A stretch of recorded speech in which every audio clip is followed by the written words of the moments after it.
Viva! IDPS viva! Viva! IDPS viva! Viva! Viva! Viva! Le peuple d'abord. On a colonisé le président Gilles, président de la mission d'Akoyeba, qui est orienté, que non, bêta, tout ça, c'est la président. UDPS viva! Viva! Ok, mes chers amis, tous autres attaque sans recul. Lobby le premier, Toyoki Bissonyon sur la mausolée. Photos à la permanence. Manifestation des alliés au mausolée. À partir de 11h, 12h, 11h, 12h, Tokéi. Ah, Babi, c'est Kozalawana. Ok, mes chers amis, Félix Antoine Tshisekedi Tshilombo, moi, Maele. Ouasala Kanangonga, Alongola Kabisosone. À cela qui échange de vœux avec tous les ambassadeurs accrédités au Congo, plus de 40 ambassadeurs. À cela qui wana. Maintenant, ce qu'on a vu politique était là bas du temps. Absence ya Mabunda. Absence ya Tambo Mamba. C'est ça la politique. Pour moi, on a tous dissoudre le Rwanda. Il doit être vivant. Viva. Na place ya Tambo Mamba, Bazui, Badibanga. Na place ya Mabunda, Bazui, deuxième vice-président ya Kabunda. C'est ça la politique. Ce qu'on a tel la capacité du temps. On commence que ma campus est changé. Tu as répété pour vous signaler partout que Mambo m'a changé, Mambo m'a bouleversé. Mambo m'a sauvé. Le président de la République, Félix Antoine Tshisekedi Tshilombo, moi na Mayele, il a travaillé moko, sans conseiller Lukuta. Oh, besoin ça le côté. Attends, ça n'a bien beaucoup long la maté. IDPS viva! Viva! Bozo Sunga Mukonzamboka te, mais il a changé le vœu avec tous les ambassadeurs accrédités au Congo. Mike Amera Zarakiwan, les États-Unis. 40 ambassadeurs. Maintenant, nous les politiciens, Bisoba tout sale la carte IDPS, tout le monde que ça ne va pas. Pourquoi? Tout le monde est absence, il y a Mabunda. Mabundi. Mabundu. Tout le monde est absence, il y a Alexis Tamboué. Mouyibi. C'est un criminel. Mwamba. Balobi Boye. C'est un criminel. Balobi. Ye mutu abeta avion moko ya kala. Soki abiarimana avion moko abeta yango. Tambo Mwamba. Merci beaucoup. Ba combattant averti boyebi makambo yango. Sikoyo bazokanga Tambo Mwamba parce que tokolobela yango 720 invitations et c'est la mesa. Tokolobela yango. Félix Tshisekedi à travers le ministre du Tourisme et un diaspora ont fait le partenariat gagnant-gagnant. Bazui 100 personnes avec leur passeport. Ce qui na RTNC, ba combattant. Alors au moni ba diaspora bazoya, il faut que ça gamaïl. Bazui 100 personnes, bazo kende kotanga na Espagne, Mexique, merci Holandaki. Na Mexique, ba combattant. Basombeli bango ba passeport. Et c'est mon plateau bazo la kisa. Lelo ba ke Mexique. Mukonza futeli bango mbongo bakie kotanga tourisme après 3 ans bakoya kosala tourisme et ça c'est ngoté c'est-à-dire bakombattre bele bakolongwa ça bakei bazokende lelo na tongo peut-être 4 heures basi bakendaki Mexique c'est kolala pongi te somoni ba diaspora o ba association bien nini landela bango bien bazoya kozwa bato bakombattre bakei 3 ans est-ce bakozonga tourisme na yebite. Merci beaucoup. Nous allons continuer. Oh, parce que nous Kotanga, na Mexique, combattant peut-être à 2-4. À mon Mexique, à Zongao. Il est pas vivant.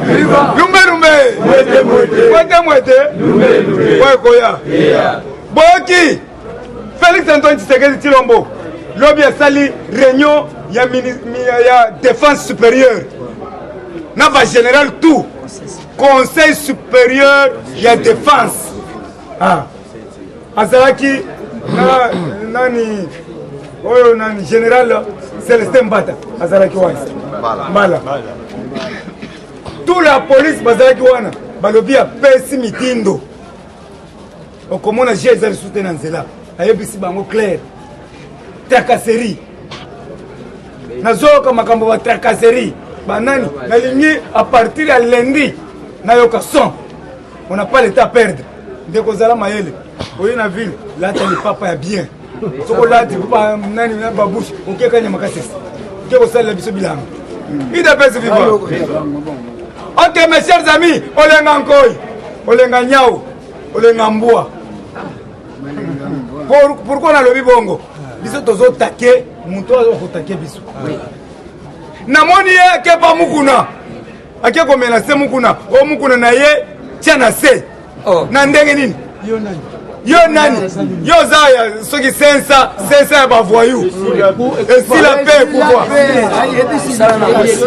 sikoyo ake na muko epa mukuna na bureau bomoni ye na bureau alobi na ye kosenga yo cesse le fait tawo eza ta ya bapolémiki te bino bozofinga biso bino bozosala mabe sikoyo lelo yo kende pa mukuna cesse le fait mukuna pe ayebisi ye mukuna boyoki réponse ya mukuna yoka mukuna alobi nini alobi ngai na kosese le fait jour na komona bakangi Kabila alobi Kabila ayebake bato abetaka makofi na kinga kati eza ngai te nga mpe na jango betela mukuna maboko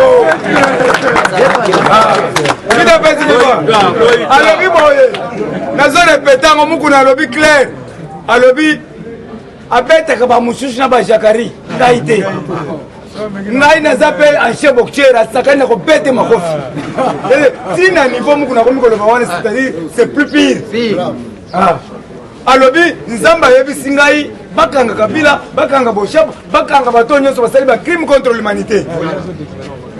Alors ainsi dit l'Éternel akobomba te eza nzambe moto ayebisi azotungisa ye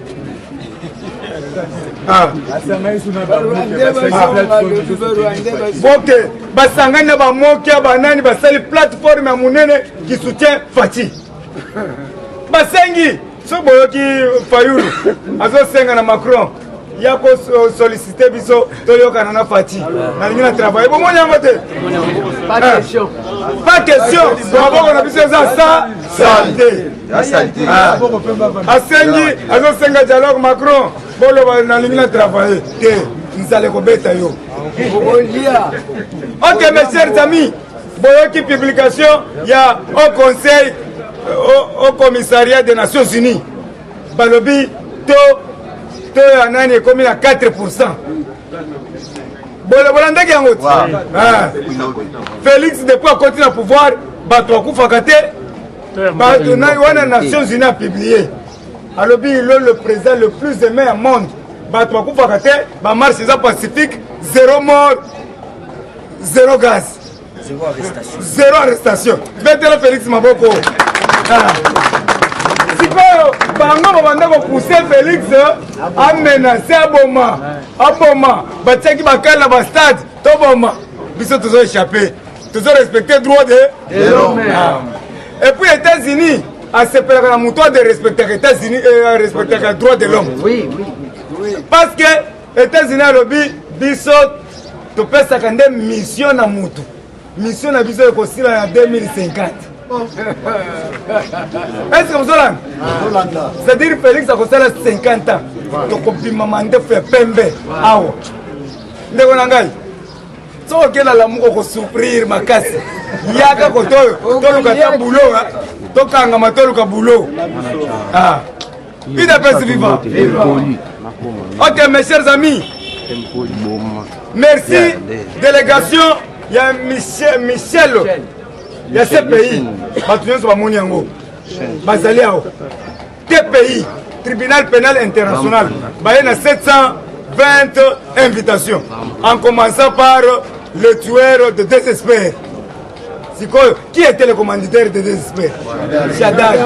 Shadar commanditaire monsieur Kabila tozo marché monté Kabila allez 3 jours akutana na Félix Antoine Tshisekedi on nous informe que bakutanaki yoka lobi na lobaki bakutanaki te alukaki 3 jours maintenant balobi boye bakutanaki ayebisi boye c'est déjà trop tard yoza China Rambo ozosala de n'importe quoi ozobima na nzela bamono China Rambo allez-y naza na tante et puis ayaki na force moko ya bamura o bazaki na sima Félix alobi batikala mutu akonduraki ye kasongo bao nyonso ayaki na bango soki 20 soki 30 batikalaki na oya balobi délivrance totale wana eza masolo na yoki na base kuna na oya délivrance batikali babengi kasongo ale accompagner ye. Je vous informe Kabila Kolela. Je vous informe Moeki, monsieur Moulouba Oyo, Ngoy Kassanji. C'est l'ingénieur qui m'a habitué. À 5 peuples congolais, pardon. Tokoyo Kaete. Ah, assassin. On a Bitumboya ba désespéré. Il n'y a pas de la carte. Bitumboya, comment on a ça? Azar la carte. À ça, les vidéos. C'est pas mon yango. Vidéo, on va le venir. IDPS viva Ngoy Kassanji lobi natalaki video na ye alobi boye abike tango Félix azalaki na mbujima ekosala campagne na ye abike bango nyonso bazalaki ba candidat mais ye azalaki soutenir Kabila abike bolimbisa ngai lokola nalobaki ke soki olobi mingi osani okosumuka napesaki verset ya Bible yango nafinga chef de l'état te boskize ngai bandeko na ngai pouvoir eza biso bakasayen bolimbisa ngai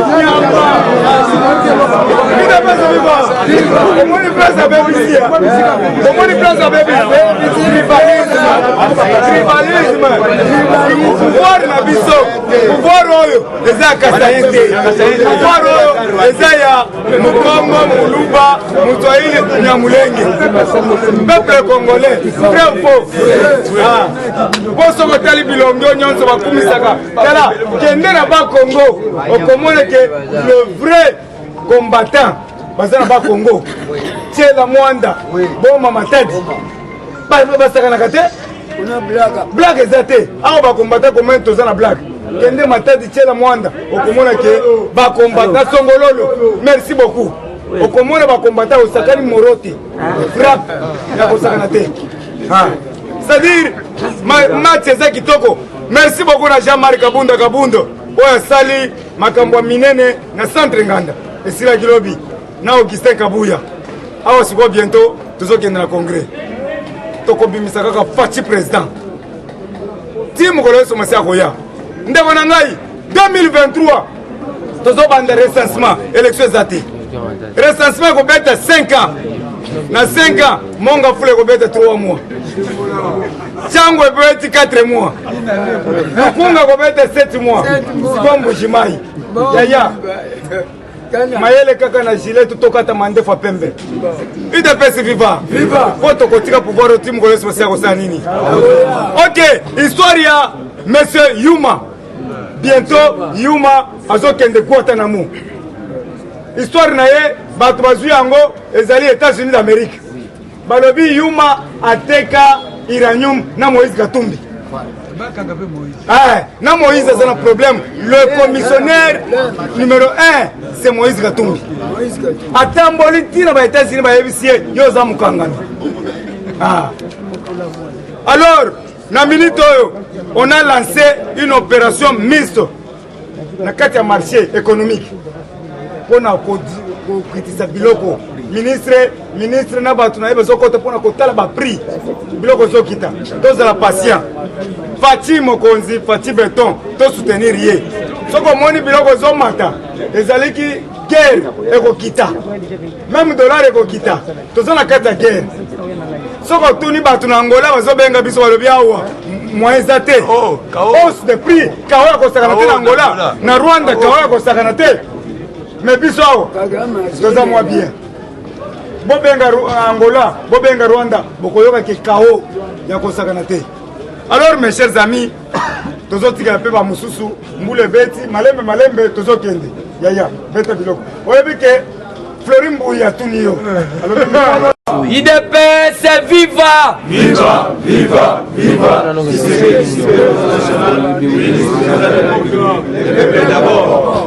2020 Action, 2020 action, 2020 action, action, action. Fachi Berton Il bouge. Yaya mibetela nanu yo moko maboko.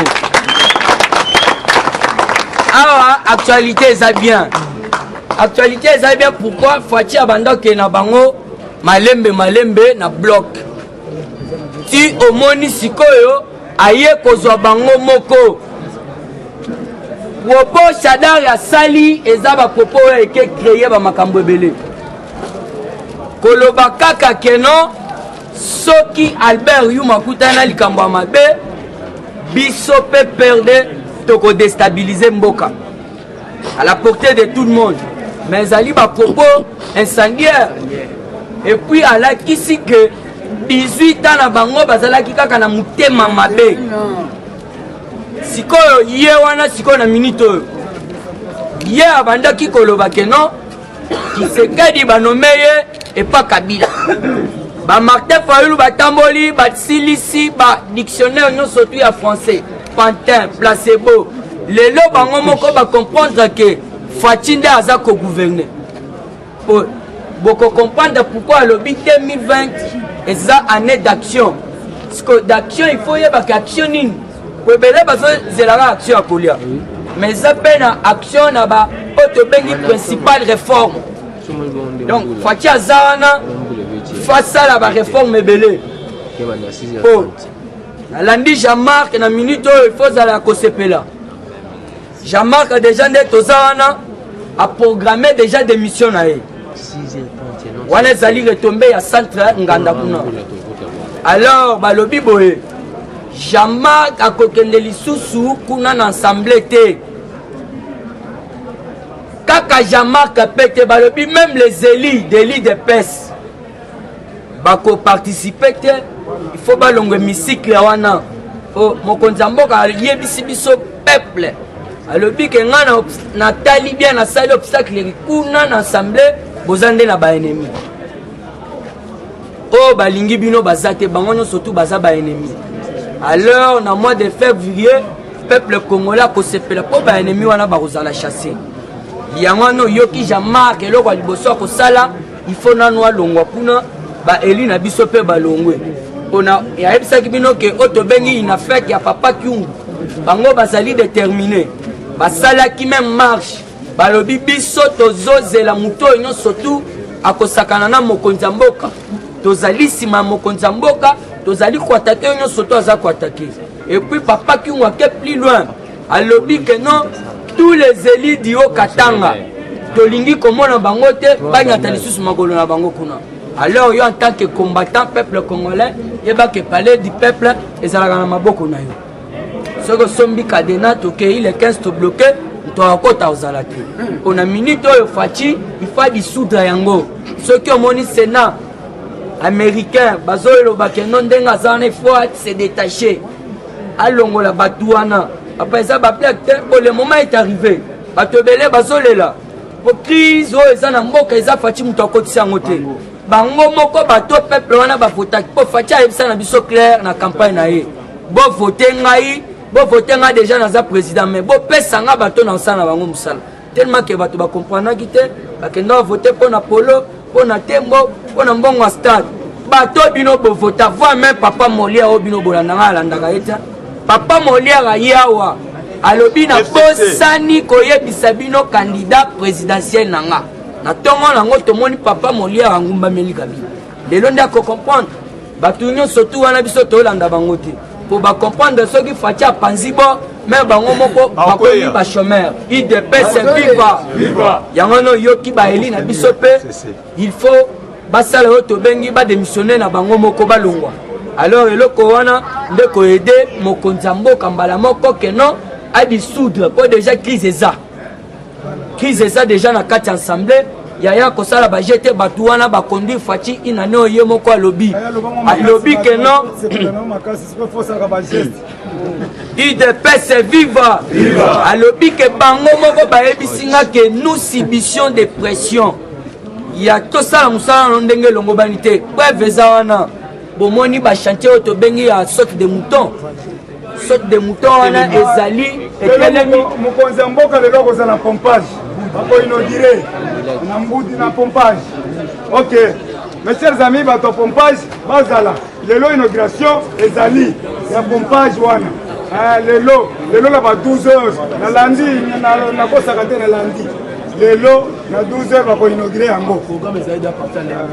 UDPS viva mais ebele ya biso ya Tchangu ezali bloqué pour la mauvaise volonté. Bango bayebisi bango ke non basala musala kitoko te po ete peuple wana basanza faci bango baya sikoyo na politique na bango na 2023 siko faci siko sage kile ayebisi bango na minute oyo ke mutu akobima za te UDPS viva ye moko mwana mboka akangisi nanu bafrontière yango no yoki ngoyikasa njake esenga bolimbisi bayebaki ngoyikasa nga yebaki na nga ke no eza nango stipulation ya bandeko na biso eza vrai ngoyikasa nji balobi ake okosa soki mwana mwasi po akima na frontière na beach tiaki ba rouge à lèvres atie ba plante alati atie ba sein bakisi abandi otambola neti mwasi comprenez que le pire arrive UDPS viva yango no moni aleki asengi pardon kaka ye te oyo tobengi Shadar wana lelo asengi pe mais pourquoi koloba nanu trop ce que oyeba makambo te bino boloba boza na corps bosinisa faci yaka nango à la portée de tout le monde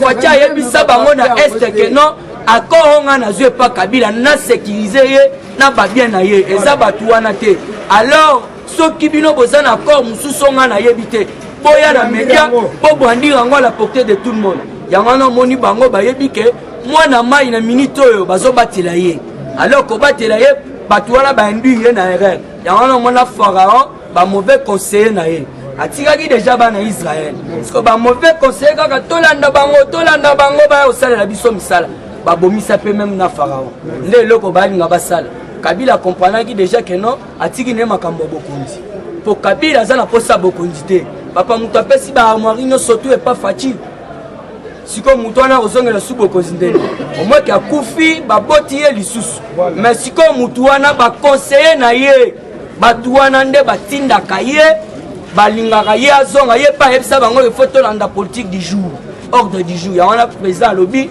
3 fois wana ameki kaka okende faci aboyi akei bakei mais faci ayambi ye bayebisi ye ka clair l'état est mauvais oza réclamé Kabila aza réclamé monde mobimba soki ozoyoka te mais tala nanu eloko Michel Bachelet na mboka administration Trump décidé bazokita awa ce pays déjà baza babeti lisolo na mokonzi ya mboka Tibor Ladine ayaki déjà na Centrafrique na Soudan du Sud na tobengi Éthiopie mpona koinstalle déjà babase américain asi azongi na ye mais comprenez que Kabila ndenge aza wana ye ayebi ke non ndenge bakangi déjà frontière eza déjà mabe pourquoi ye alingaki akenda nkolozi mais faci atindeli ye misere bayebisa zonga na mboka yango wana omonaki ayaki alukaki asolola na mokonzi ya mboka atalisi ye mpena claire poliwa oyo tobengi ya désespère soki bakangi lelo Shadar bien sûr Shadar akoloba na salaki nga moko te ordre euti awa Armand Matungulu Kabila aza na bacrime ebele yaya crime moko bakokatela nanu combien neti o fausse commis de maluku siko ye moko nano aza na ashbone siko asali combien de crimes siko mutu bongo communauté internationale bakende mbangu te po soki bakangi donc toute sa vie ezoleka nde kuna yango wana oyoki Kabila ya mutu akoke brutalize te bolandi boketu te UDPS viva boketu alobi na banda recevoir mbongo epa Martin Fayulu chaque semaine mpona finga faci alors naye kocomprendre ke mutu aza na souhait aza na souci ya peuple na ngai ya changer peuple akende liboso eza faci yango wana natie madidi en garde alobi soki akontinue ngai nakobimisa bavérité na ye nyonso na poisson idps viva fatia za mutu basala ne bajete ozwi no mbongo okoma ofingafinga no na poto lelo ozongeli ocomprendre ke non fatia eri ne bajete tala nano fatia alobi ke na ye kosala mosala mpo patron na nga sepele patron azali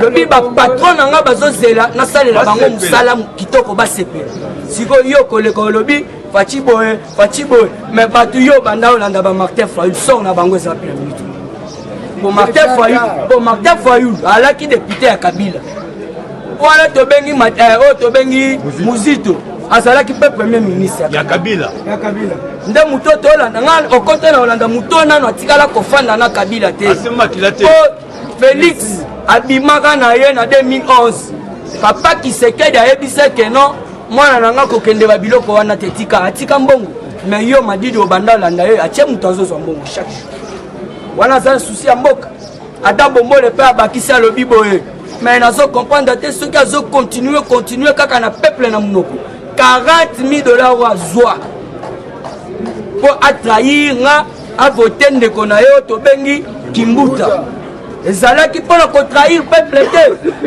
alors alobi peuple tofongola misu faci azali motu oyo aye kochange congo po congo ezali na babien ebele président azali alors mpona chite il faut yebake makambo eza bien pourquoi dan detler oyo azalaki cité na affaire ya yuma na kati ya mboka mais jusque là faci beton alinga koyamba ye te idps viva affaire à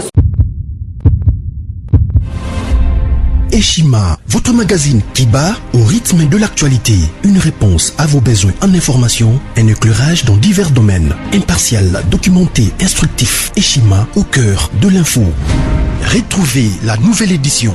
Exclusivité, défi, vision. Jean-Tini Ngobila, au-delà des limites. Gouverneur de la province de Kinshasa, Jean-Tini Ngobila propose 5 axes prioritaires pour relever les défis de Kinshasa. Retrouvez également l'interview de Maître Freddy Bonzeke. Découverte, 59 ans après l'indépendance, la recherche scientifique d'école José Mpanda, l'homme providentiel. Dossier Eshima, alternance historique en RDC, une année après, décryptage. Nation, SNEL. Après les premiers forums sur l'énergie électrique, Jean Bosco Kayombo multiplie des actions de CLA. La RDC, vers une société civile politisée, placer la SONAS en pole position des meilleures entreprises, Lucien Boniemé et Kofo impressionnent en 9 mois. Premier partenaire du développement, le FPI a atteint ses objectifs pour 2019. Retrait des sanctions européennes, Lambert Mende, une réputation lavée. Dissolution de l'Assemblée nationale, les contours constitutionnels. Retrouvez l'intégralité du magazine Eshima dans les kiosques. Eshima Magazine, un nouveau standard d'information.